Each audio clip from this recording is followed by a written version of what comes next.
देवघर देवघर में आज क्या कुछ परिस्थितियां रहेंगी, राजनीतिक हलचल क्या रहेगा, इसके अलावा श्रावण मास को लेकर जो वहां पर बाबा भक्तों में उत्साह देखने को मिल रहा है, जिस तरीके से पूरे देश भर से कांवरियों की टोली बाबा नगरी पहुंच रही है, इसको लेकर क्या कुछ जानकारी है ये भी हम समझेंगे।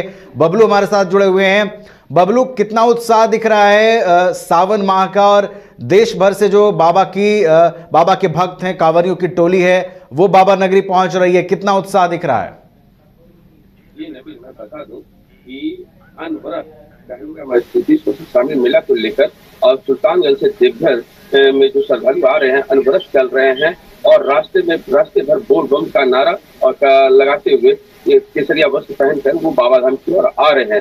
सिर्फ देश ही नहीं, विदेश से भी लोग, नेपाल, भूटान, सिक्किम, सब जगह से लोग जो है बाबा का जलार्पण करने के लिए देवघर पहुंच रहे हैं। और इसके साथ ही मैं बात करूं जिला प्रशासन, तो जिला प्रशासन जो है वो पूरी मुस्तैदी के साथ यहाँ के जो उपायुक्त हैं विशाल सागर, वो भी दिन रात कड़ी मेहनत मशक्कत कर रहे हैं और हर समय अगर देखा जाए तो हर समय वो निरीक्षण और कैमरा रूप में वो निरीक्षण कर रहे हैं, सभी चीज की जानकारियां ले रहे हैं, बिहार को जानकारियां दे रहे हैं। अगर बात करें मंदिर में, तो मंदिर में हर जगह पुलिस पदाधिकारी एवं मजिस्ट्रेट को लगाया गया है ताकि किसी भी बम को या श्रद्धालु को किसी भी तरह की कोई दिक्कत परेशानी नहीं हो। अगर बात करें कल मंगलवार को भी अगर देखा जाए तो बाबा बैद्यनाथ के मंदिर में 1,78,000 श्रद्धालु जो है जलार्पण किए। इसके साथ ही मैं बात करूं यहाँ की गतिविधि की, तो शहर में सभी जगह जो है पुलिस लगाए गए हैं ताकि हर जगह किसी भी तरह की कोई घटना न हो। इसके लिए जिला प्रशासन एवं यहाँ के जो एसपी हैं अजीत पीटर टुंडू, वो भी पूरे मेला क्षेत्र में मॉनिटरिंग कर रहे हैं। और बात करें अगर मैं तो कल देवघर समाहरणालय में एक बैठक की गई स्वतंत्रता दिवस को लेकर, जिसमें देवघर के उपायुक्त जो है सभी विभाग को ये हिदायत दिए हुए हैं कि इस बार जो है स्वतंत्रता दिवस खूब धूमधाम से 15 अगस्त को मनाया जाएगा। और इसके साथ ही इस क्षेत्र में लेबर चाइल्ड हो, चाहे स्वास्थ्य हो, चाहे किसी भी क्षेत्र में वो अच्छे काम किए हैं उसे सम्मानित भी किया जाएगा। और इसके साथ ही मैं बात करूं कि यहाँ के मौसम के बारे में, तो मौसम जो है यहाँ का साफ है और आसमान में जो है बादल दिख रहे हैं, जिससे यहाँ कुछ राहत महसूस हो रही है, लेकिन गर्मी भी थोड़ा थोड़ा यहाँ पर है। चलिए, तो कई तरह की गतिविधियां हैं और सबसे बड़ी बात कि वहां पर जिला प्रशासन पूरी तरीके से अलर्ट मोड में है कि कांवरियों को किसी भी तरह की असुविधा ना हो, कोई ऐसी स्थिति ना बने जिससे कि कांवरियों को कोई असुविधा महसूस हो। इसको लेकर पूरी तरीके से सजगता बरती जा रही है और पूरे देवघर जिले में जो भी श्रद्धालु पहुंच रहे हैं उनकी सुरक्षा का भी विशेष ख्याल रखा जा रहा है। इसके अलावा भी आपने तमाम गतिविधियों की जानकारी दी है। बबलू, मौसम का भी मिजाज आपने बताया। बहुत बहुत धन्यवाद आपका हमारे साथ जुड़ने के लिए और पूरी जानकारी के लिए। तो देवघर की फिलहाल हम बात कर रहे थे। देवघर में पूरे देश भर से जो बाबा के भक्त हैं, कांवरियों की टोली है, वो बाबा नगरी पहुंच रही है और जलाभिषेक के बाद वहां पर अपने घरों को भी लोग वापस लौट रहे हैं। और सबसे देखिए महत्वपूर्ण बात यह है कि सुरक्षा के दृष्टिकोण से इस बार पूरे देवघर में विशेष तैयारियां की गई है। खुद जो उपायुक्त हैं वो चीज़ों को अपने हाथ में लेकर मॉनिटरिंग कर रहे हैं और किसी भी श्रद्धालु को असुविधा ना हो, इसका भी विशेष ख्याल रखा जा रहा है।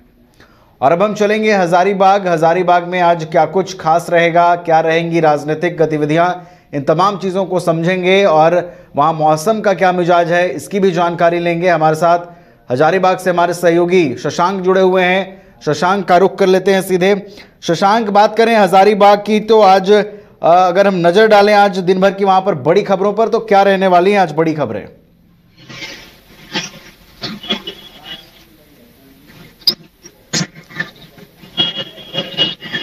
तो हजारीबाग की हम बात करेंगे। हजारीबाग जिले में मौसम का क्या कुछ मिजाज है, बारिश से कितनी राहत किसानों को मिली है, और किसानों की जो चिंता थी कि बारिश नहीं होने की वजह से कहीं ना कहीं उनकी खेती प्रभावित हो सकती है, तो उसमें कितना इम्प्रूवमेंट आया है, उसमें क्या डेवलपमेंट हुआ है, इन तमाम चीज़ों को समझेंगे।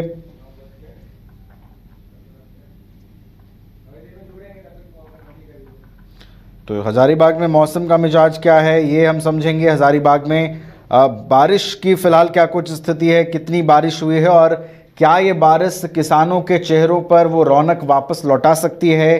क्या उनकी जो खेती है वो प्रभावित नहीं होगी? इन तमाम चीज़ों को समझेंगे। इसके अलावा आज हजारीबाग की दिन भर की जो बड़ी गतिविधियां हैं उस पर भी हम अपडेट लेंगे अपने संवाददाता से।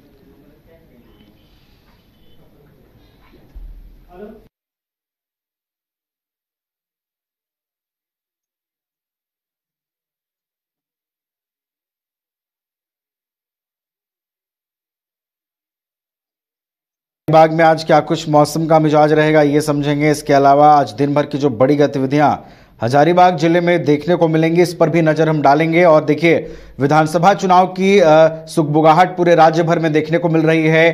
पूरे राज्य भर में जो तैयारियां हैं वो की जा रही हैं। तमाम राजनीतिक दल, प्रत्याशी, उम्मीदवार, दावेदार सभी अपनी अपनी ओर से कोशिशें कर रहे हैं अपने क्षेत्रों में पहुंच बनाने की, लोगों के बीच पैठ बनाने की। और इसी कड़ी में जो तमाम तैयारियां हैं वो की जा रही हैं।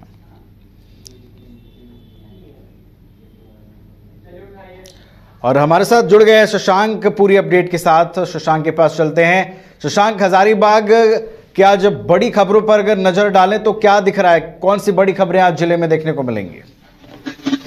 देखिए नवीन, हजारीबाग में अगर मौसम की बात करें तो मौसम रुक रुक कर पानी, धूप भी निकल रहा है, पानी भी हो रही है, लेकिन जिस हिसाब से पानी होनी चाहिए थी हजारीबाग जिले में, अभी भी उस भारी बारिश का इंतजार हजारीबाग के किसान कर रहे हैं।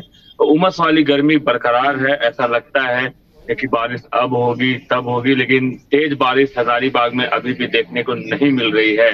वही बड़ी खबरों की बात करें नवीन, तो हजारीबाग के नए सांसद मनीष जायसवाल की पहल रंग लाती हुई दिखाई दे रही है। और जिस तरह से जब वो विधायक हुआ करते थे तो उनके द्वारा लगातार हजारीबाग के रामनवमी को राजकीय महोत्सव दिलाने का जो मांग था वो सदन में, विधानसभा में उठाया जाता था सरकार से बात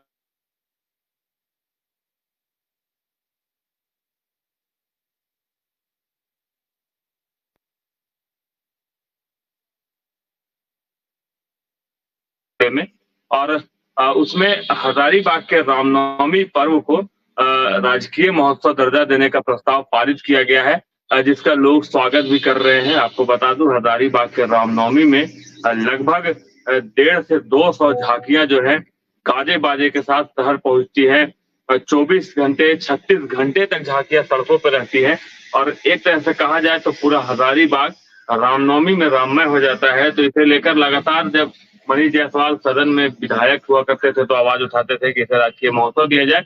अब वो सांसद बन गए हैं और अब उनकी पहल है रंग लाती हुई दिखाई दे रही है। और उसे हजारीबाग के इस त्योहार को राजकीय महोत्सव का दर्जा देने के लिए प्रस्ताव भी डीसी नैन्सी सहाय की अध्यक्षता में पारित कर दिया गया है। वहीं एक और जो बड़ी न्यूज है, हमने भी इस न्यूज को कई बार न्यूज 22 स्कोप के माध्यम से जनता के समक्ष रखा है। हजारीबाग का जो बड़का गांव प्रखंड है, वहाँ एक गांव है पननवा ताड़। पननवा ताड़ गांव 77 वर्षों की आजादी के बाद भी, हम जब हम लोग आजादी का अमृत महोत्सव मना रहे थे तो हम लोगों ने यह खबर दिखाया था न्यूज 22 स्कोप पर। इस खबर को प्रमुखता के साथ दिखाया गया था कि 75 वर्षों के बाद भी उस गांव में अभी तक बिजली नहीं पहुंच पाई है।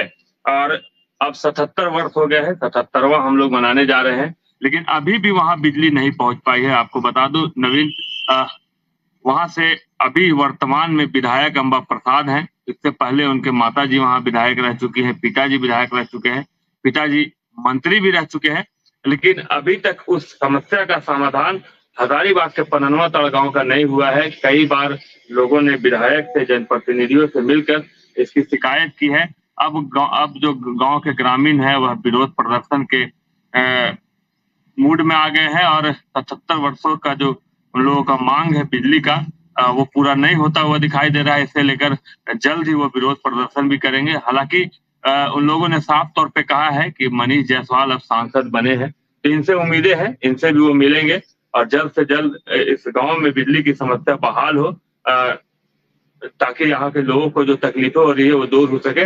आपको बता दूं, उसी गांव से होकर एनटीपीसी कोल खनन परियोजना का जो कोयला है वो बेल्ट के माध्यम से पार होता है और एशिया का सबसे लंबा जो कोयला ले जाने के लिए बेल्ट का इस्तेमाल होता है वहीं से गुजरता है। उस पे बिजली चलती है नवीन, लेकिन उस गांव में बिजली अभी भी नहीं जलती है। तो ये समस्या उन लोगों का है और इस समस्या से वो बहुत दिनों से परेशान है। अब सांसद से उम्मीद लगाए बैठे हैं, देखना है इनकी समस्या कब समाधान हो पाती है। वहीं उमाशंकर अकेला ने सदन में हजारीबाग के बरही विधानसभा का जवाहर घाटी जो है उसे पर्यटन क्षेत्र में विकसित करने की मांग उठाई है, जिसका स्वागत बरही में हो रहा है नवीन, क्योंकि जो जवाहर घाटी है वो चारों तरफ से पहाड़ियों से घिरा हुआ तिलैया डैम का वह क्षेत्र है, जहां से गुजरने पे काफी आनंद होता है, काफी खूबसूरत नजारा आता है। लोग वहां रुककर फोटो जरूर लेते हैं क्योंकि काफी सुंदर नजारा होता है। तब अगर उस क्षेत्र को पर्यटन क्षेत्र के रूप में अगर विकसित कर दिया जाए तो वहां के स्थानीय लोगों को रोजगार भी मिलेगा और बरही में एक अच्छा घूमने का जगह भी विकसित होगा। इस मांग को लेकर उमाशंकर अकेला ने विधानसभा में आवाज उठाया है, जिसका स्वागत बरही के लोग कर रहे हैं। अब देखना यह है कि उनकी मांगों पर क्या विचार होता है और क्या उस क्षेत्र को पर्यटन क्षेत्र में विकसित किया जाता है। जी नवीन रहेगी, आप भी नजर बनाए रखिएगा शशांक, और बहुत बहुत आपका धन्यवाद दिन भर की अपडेट्स देने के लिए, दिन भर की प्रमुख गतिविधियों पर चर्चा करने के लिए। तो हमने कई जिलों की जानकारी ली और वहां आज दिन भर की प्रमुख गतिविधियों की जानकारी ली। इसके अलावा मौसम के मिजाज के बारे में भी हमने बात की है।